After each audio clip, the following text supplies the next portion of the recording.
Alright, yesterday I went off to the Goodwill bin store. I hadn't been there in a number of days. And there was quality there.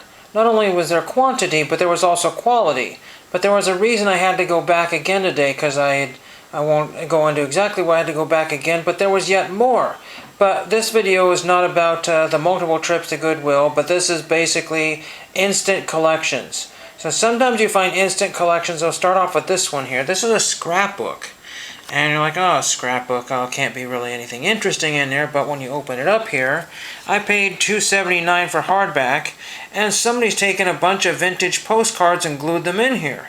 So here's Los Angeles, California. Some of these are landscape, and some of these people have written Descanso Gardens there. And they're all glued in this book here, but it's a neat collection. There's another one there. They're really in there, so they're probably never going to come out.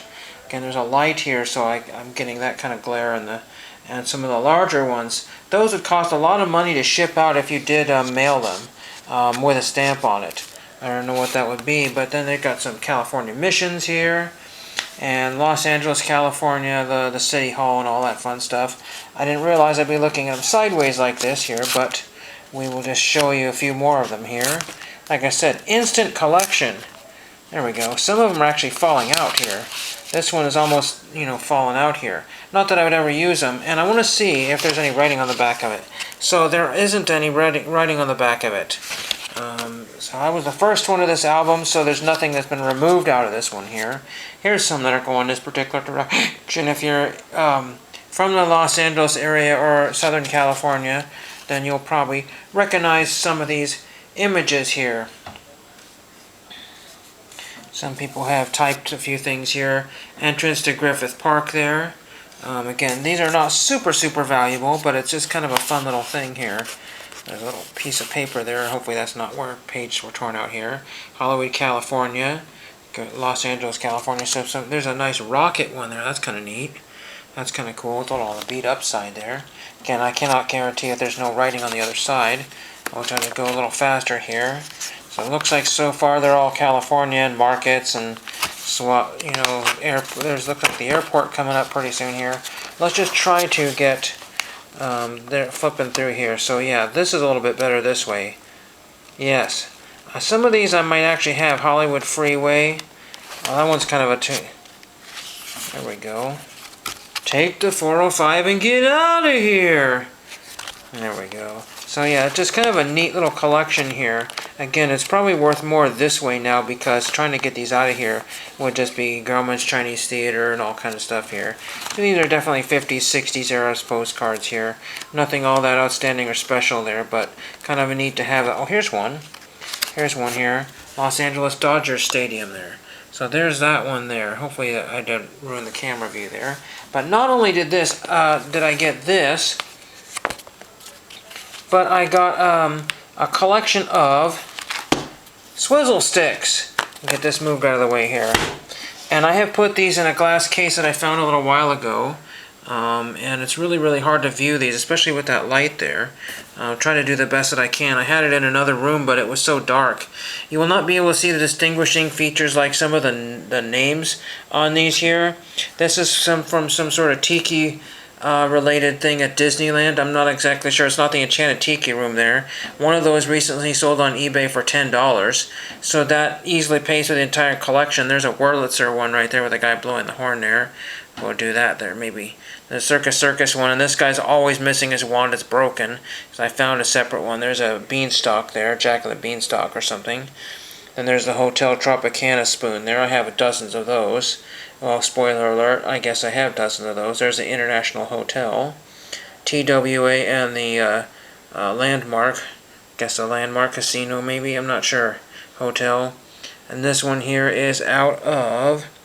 Oh, I cannot read that one. I forgot what that one was, but something Park. But anyway, it's got a skier on the top there. And then of course we have the popular Boom Boom Room there.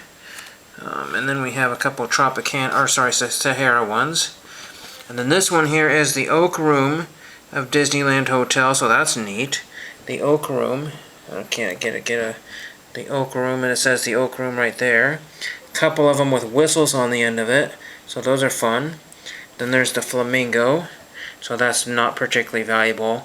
Most of these swizzle sticks were being stopped used in like the 70s or early 80s, mid 80s, because I don't remember more other than like those little sandwich swords, pretty much.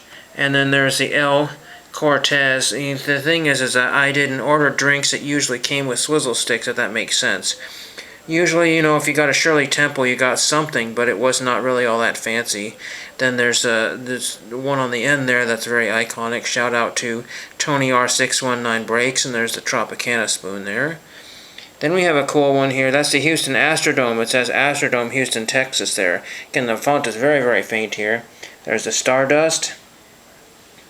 And then this one is the poop deck, somewhere in called the poop deck, and it's some sort of nautical rope there.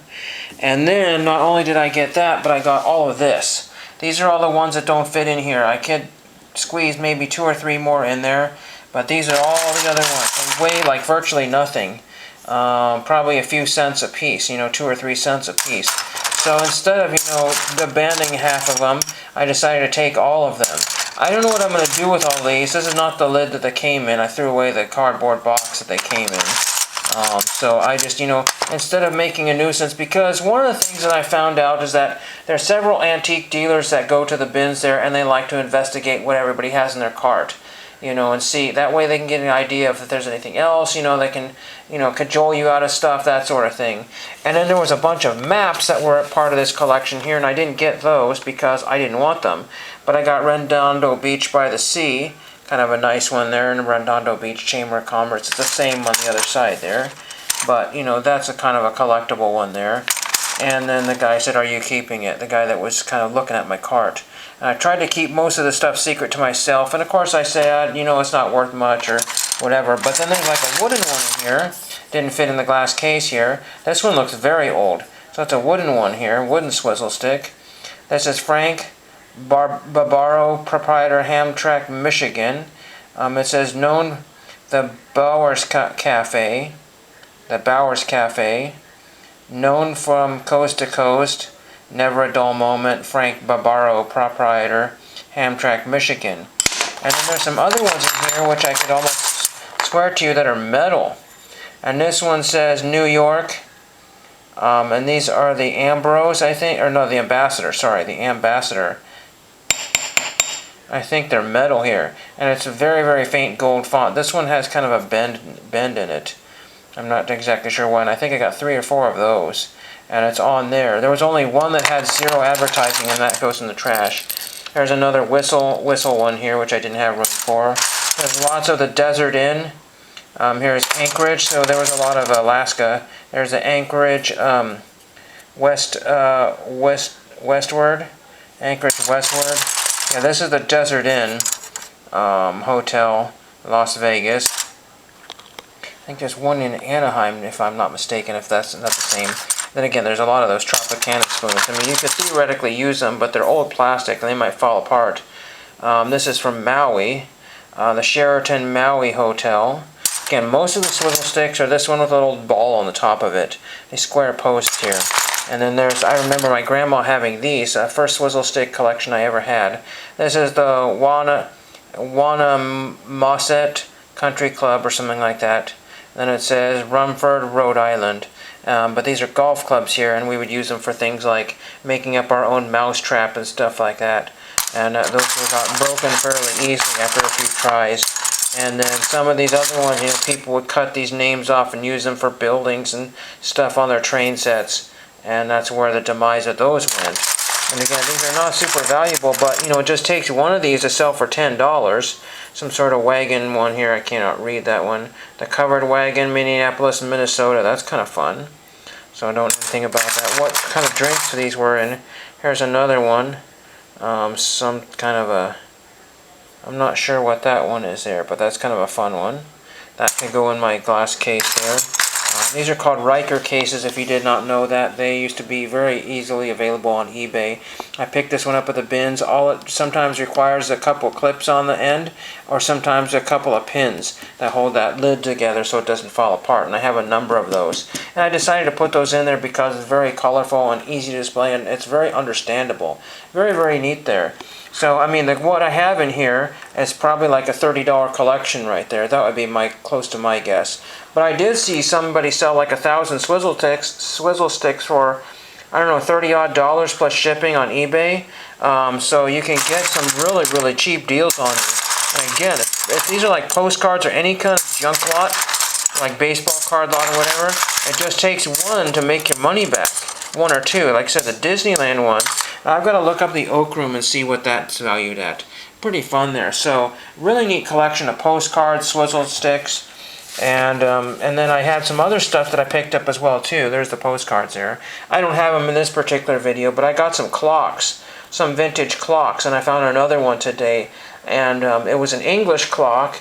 It says made in England, or it says England on the back of it. I think it's from the 70s or 80s, and I cannot remember what manufacturer it was. It said like Jan's company or something like that, and it was I don't know what they sell for, but I know what they were listing for. They were between $90 and $160. Somebody's messed up the workings on the inside by Gorilla Gluing the thing back in there, but it doesn't affect the outside of it. So really cool stuff that's being found. There were numerous, like somebody had framed a bunch of car plaques, I mean magazine ads for cars, and done them up in really nice expensive frames, and there was numerous other things. I mean, there I found a Cadillac badge from a Cadillac, and then there was like a Cadillac manual. So a lot of the stuff that came out today I think was from yesterday's collection. Fun times were had by all. And what I didn't mention here is that the reason why I went to the Goodwill bins a second time is I lost this scrapbook. I lost it. I didn't get a good chance to look at it, and I was very devastated after paying $2.79 for it. And then I went back, and when I was in the checkout, I said, "Oh, I had a bad day yesterday. I lost something here," and then I forgot about it. And then they said, "Oh, you mean this? There it is. It was in our lost and found. There you go." And so sometimes, you know, double checking, because if I hadn't checked, I wouldn't have known. They said they keep it for 30 days and then it goes bye-bye, wherever that is. So I found a nice Columbia rain jacket so I can get rid of my really monstrous, huge rain jacket that I have here. It looks like it's going to wash up just fine. The advertising is a little kind of iffy on it, but you know what? It's a Columbia jacket nonetheless. And my whole trip cost me basically $9. I got one $90 clock, perhaps $90 clock. I mean, I probably could get 20 out of it and I'd be happy if I sold it, but it's really very displayable. I'll show that in one of the next videos. And numerous other things, and I got some more advertising pieces, and it's just really, really cool. And the funny thing is, most of the collectors of that sort of stuff, the big ones, were not even there. So very nice to have this stuff towards myself, and thank you for watching.